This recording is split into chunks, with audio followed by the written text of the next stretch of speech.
الحمدللہ والصلاة والسلام علی رسول اللہ وعلی آلہ وصحبہ وموالہ۔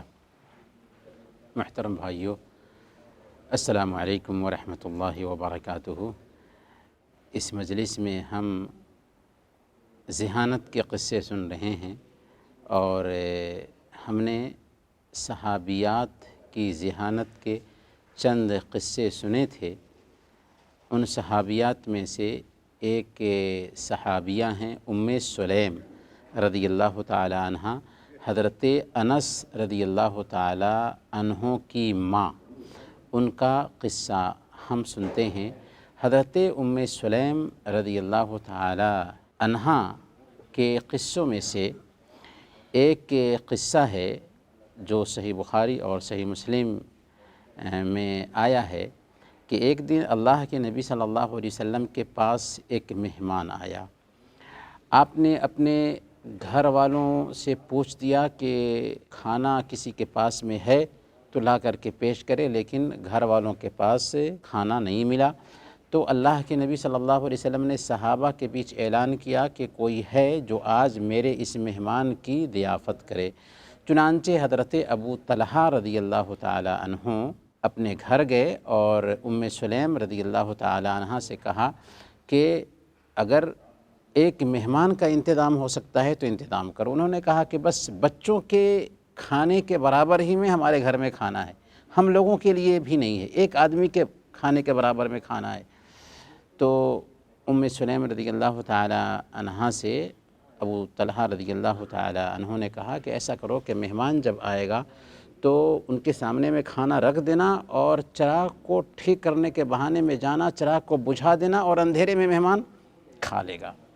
چنانچہ مہمان آیا اور ایک آدمی کا کھانا تھا، واقعی کھانا رکھ دیا گیا۔ ابو طلحہ بھی ان کے ساتھ بیٹھ گئے ظاہر کرنے کے لیے کہ ہم بھی کھا رہے ہیں، اور چراغ کو ٹھیک کرنے کے بہانے گئیں ام سلیم اور چراغ کو بجھا دیا۔ اندھیرے میں مہمان نے بھر پیٹ کھا لیا۔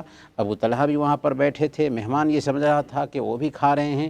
جب اللہ کے نبی صلی اللہ علیہ وسلم کے پاس سے صبح میں یہ قصہ پیش کیا گیا تو اللہ تعالیٰ نے اس وقت تک یہ آیت اتار دی تھی جس میں اللہ نے فرمایا تھا وَيُؤْثِرُونَ عَلَىٰ أَنفُسِهِمْ وَلَوْ كَانَ بِهِمْ خَصَاصَةٌ، کہ اگرچہ وہ خود محتاج ہوں لیکن اپنے اوپر دوسروں کو ترجیح دیتے ہیں۔ تو یہ ہے حضرت ام سلیم رضی اللہ تعالی عنہ کی ذہانت کا قصہ کہ ایک مہمان کے کھانے کے برابر کھانا ہے، خود دونوں کے دونوں بھوکے رہ جاتے ہیں، بچوں کو بھوکے سلا دیتے ہیں اور اپنی ذہانت سے چراغ کے پاس میں جاتی ہیں اور چراغ کو بجھا دیتی ہیں اور مہمان کو کھانا کھلا دیتی ہیں۔ دوسرا واقعہ ہے ام سلیم رضی اللہ تعالی عنہ کی زندگی کا، وہ ان کی شادی سے متعلق ہے کہ ان کے شوہر مالک جو تھے یعنی انس کے باپ، اسلام قبول نہیں کیا تھا اور ام سلیم نے اسلام قبول کر لیا تھا، یہاں تک کہ انس کو بھی لا الہ الا اللہ سکھاتی تھی۔ تو ایک مرتبہ مالک آئے، دیکھا کہ بچے کو لا الہ الا اللہ سکھا رہی ہیں، تو مالک نے کہا کہ تم خود خراب ہوئی ہو اور میرے بچے کو ہی خراب کر رہی ہو۔ تو ام سلیم نے کہا کہ نہیں، میں خراب نہیں ہوئی بلکہ میں سچے دین کو اپنائی ہوں اور میں اپنے بچے کو بھی سدھار رہی ہوں۔ برکیف مالک جو ہے نا گھر سے نکل گئے اور راستے میں کسی نے ان کو مار دیا۔ تو اس کے بعد ابو طلحہ جو مدینہ کے بہت ہی مالدار آدمی تھے، انہوں نے پیغام نکاح دیا ام سلیم کو شادی کرنے کے لیے۔ لیکن ام سلیم رضی اللہ تعالی عنہ نے کیا کہا، اپنی ذہانت سے کہا کہ دیکھو میں ایک مسلمان عورت ہوں، میں کسی غیر مسلم سے شادی نہیں کر سکتی، ہاں اگر آپ اسلام قبول کریں تو ہم آپ سے شادی کر سکتے ہیں۔ پھر حضرت ام سلیم رضی اللہ تعالی عنہ نے باضابطہ ان کو اسلام کی دعوت بھی دی، کہا کہ آپ اسی مورتی کی نہ پوجا کرتے ہیں جسے فلاں قوم کا غلام اینٹ اور پتھر سے بناتا ہے، اس میں آگ لگائی جائے تو وہ جل جائے، اس کی پوجا کرتے ہیں۔ اس طریقے سے ان کو بات سمجھ میں آئی، اسلام قبول کر لیا اور پھر ابو طلحہ سے ام سلیم کی شادی ہو گئی۔ شادی ہونے کے بعد ایک بچہ پیدا ہوا ان کو جس کا نام تھا ابو عمیر۔ اللہ کے نبی صلی اللہ علیہ وسلم اسی ابو عمیر سے دل لگی کیا کرتے تھے۔ ان کے پاس ایک پرندہ تھا جس سے وہ کھیلتے تھے، پرندہ مر گیا تو اللہ کے نبی صلی اللہ علیہ وسلم اس کے پاس میں جاتے اور کہتے یا ابا عمیر ما فعل النغیر، ابو عمیر تمہارے نغیر کا کیا ہوا؟ برکیف ایک دن ایسا ہوا کہ بچہ بیمار پڑا اور وفات پا گیا۔ حضرت ابو طلحہ رضی اللہ تعالیٰ عنہ غائب تھے، گھر پر نہیں تھے۔ سلیم رضی اللہ تعالیٰ عنہ نے کیا کیا، اپنے سارے پڑوسیوں سے کہہ دیا کہ کوئی بھی میرے شوہر کو بچے کی وفات کی خبر نہ دے۔ چنانچہ حضرت سلیم رضی اللہ تعالیٰ عنہ بچے کو ایک جگہ پر سلا دیتی ہیں، بچہ وفات پا چکا ہے۔ جب ابو طلحہ آتے ہیں پوچھتے ہیں کہ بچہ کیسا ہے، تو سلیم نے کہا ہوا اسکن ما کان، پہلے سے زیادہ سکون میں ہے، جھوٹ نہیں بولا، پہلے سے زیادہ سکون میں ہے۔ اور اس طریقے سے اپنے شوہر کے لیے کھانا تیار کیا، پھر بناؤ سنگھار کیا، یہاں تک کہ کھانا کھا لیتے ہیں۔ بناؤ سنگھار کیا تو شوہر بیوی کا تعلق ہو جاتا ہے۔ پھر کچھ دیر کے بعد جب رات کا اچھا خاصا حصہ گزر گیا تو اس کے بعد کیا کہتی ہیں اپنے شوہر سے، ابو طلحہ سے، کہ اگر آپ کے پاس کسی کی امانت ہو اور ایک دن اپنی امانت واپس لینے کے لیے آئے تو کیا آپ کو دینے میں کوئی جھجک محسوس ہوگی؟ تو انہوں نے کہا کہ نہیں، ایسا کیسے، کیا جھجک محسوس ہوگی؟ تو سلیم رضی اللہ تعالیٰ عنہ نے کہا کہ بالکل ویسے ہی اللہ تعالیٰ نے ہمیں ایک امانت دی تھی، آج اس امانت کو اللہ تعالیٰ نے واپس لے لیا، اس لیے چلیے اس کی تجہیز و تکفین کا انتظام کیجیے۔ یہ سن کر کے ابو طلحہ رضی اللہ تعالیٰ عنہ غصہ میں آ گئے اور کہا کہ تم نے یہ سب کر لیا اور پھر ابھی بتا رہی ہو؟ یہاں تک کہ اللہ کے نبی صلی اللہ علیہ وسلم کے پاس گئے، سارا قصہ سنایا۔ اللہ کے نبی صلی اللہ علیہ وسلم نے ان کو دعا دی اور کہا کہ اللہ تعالیٰ تمہاری اس رات میں برکت عطا فرمائے۔ چنانچہ اسی رات کی برکت سے اللہ تعالیٰ نے سلیم کو ایک اور بیٹا دیا۔ اسی طریقے سے حضرت الدحداح رضی اللہ تعالیٰ عنہ کی ذہانت کا بہت ہی مشہور قصہ ہے کہ ایک دن اللہ کے نبی صلی اللہ علیہ وسلم کی مجلس میں ایک یتیم آئے۔ انہوں نے کہا کہ فلاں صاحب ہیں، ان کے ایک کھجور کا درخت میرے باغ کے ساتھ میں آ رہا ہے، میں اپنے باغیچے کی دیوار ٹھیک کرنا چاہتا ہوں تو کھجور کا جو درخت ہے وہ رکاوٹ بن رہا ہے، اگر کھجور کا وہ درخت مجھے دے دیتے تو میں اپنے باغیچے کی دیوار ٹھیک کر لیتا۔ تو اللہ کے نبی صلی اللہ علیہ وسلم نے ان صاحب کو بلایا اور کہا کہ تم ایک درخت ہے دے دو، لیکن وہ تیار نہیں ہوئے دینے کے لیے۔